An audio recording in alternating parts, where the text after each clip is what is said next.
नमः। अथ पंचमोऽध्यायः कर्मसन्न्यासयोगः।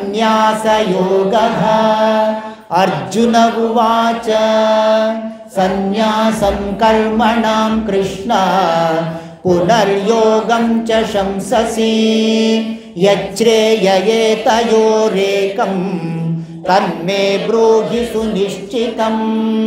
श्रीभगवानुवाच सन्न्यासः कर्मयोगश्च निःश्रेयसकरावुभौ तयोस्तु कर्मसन्न्यासात्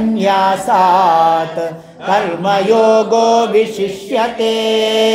येयः स नित्यसन्न्यासी यो न द्वेष्टि न काङ्क्षति निर्द्वन्द्वो हि महाबाहो सुखं बन्धात् प्रमुच्यते।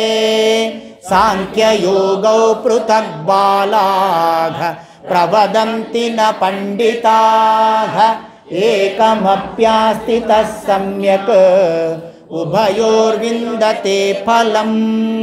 यः सांख्ये प्राप्यते स्थानं तद्योगैरपि गम्यते। एकं सांख्यं च योगं च यः पश्यति स पश्यति। सन्न्यासस्तु महाबाहो दुःखमाप्तुमयोगतः।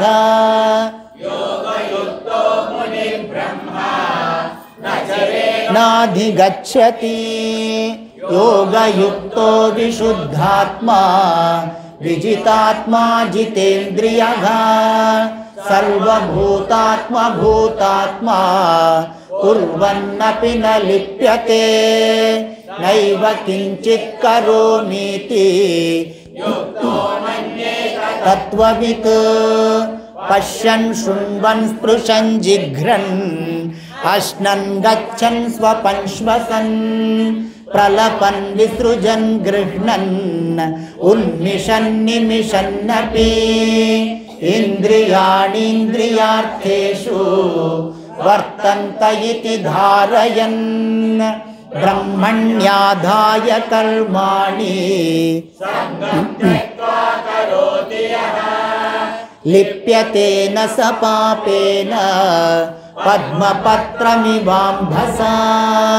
कायेन मनसा बुद्ध्या केवलैरिन्द्रियैरपि योगिनः कर्म कुर्वन्ति सङ्गं त्यक्त्वात्मशुद्धये।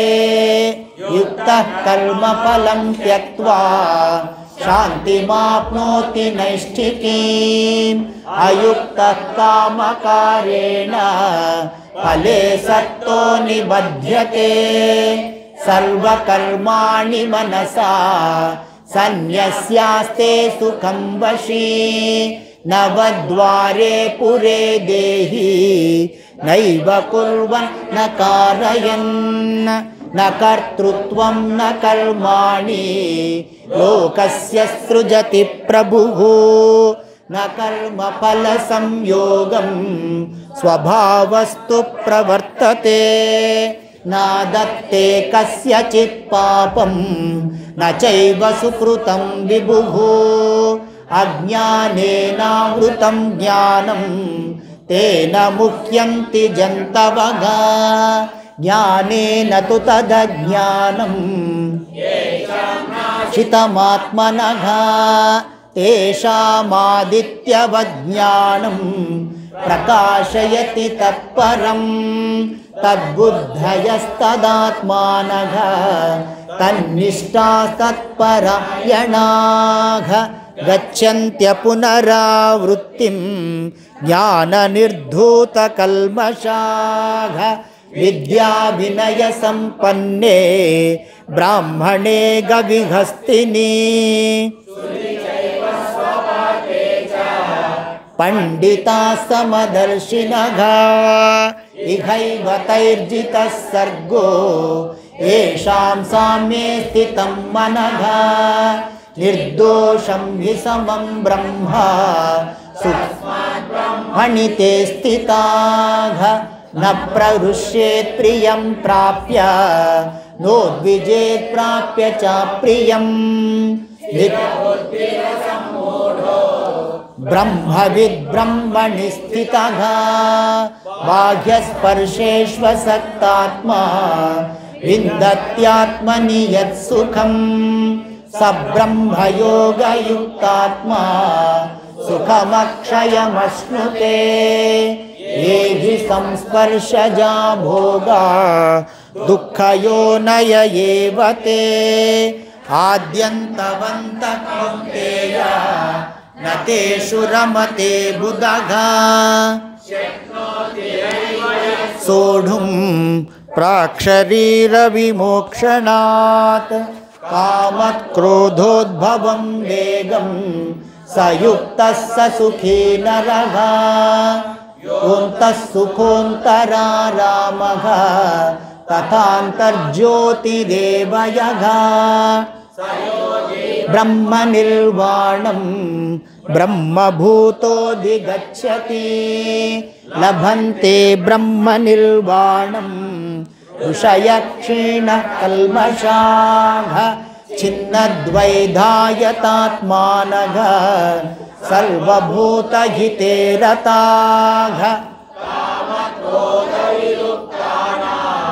यतीनां यतचेतसाम् अभितो ब्रह्मनिर्वाणं वर्तते विदितात्मनां स्पर्शान् कृत्वा बहिर्बाह्यान् चक्षुश्चैवान्तरे भ्रुवोः प्राणापानौ समो कृत्वा नासाभ्यन्तरचारिणौ यतेन्द्रियमनो बुद्धिः यणः विगतेच्छा भयक्रोधो यः सदा मुक्त एव सः भोक्तारं यज्ञतपसां सर्वलोकमहेश्वरं सुहृदं सर्वभूतानां ज्ञात्वा मां शान्तिमृच्छति ॐ तत्सदिति श्रीमद्भगवद्गीतासु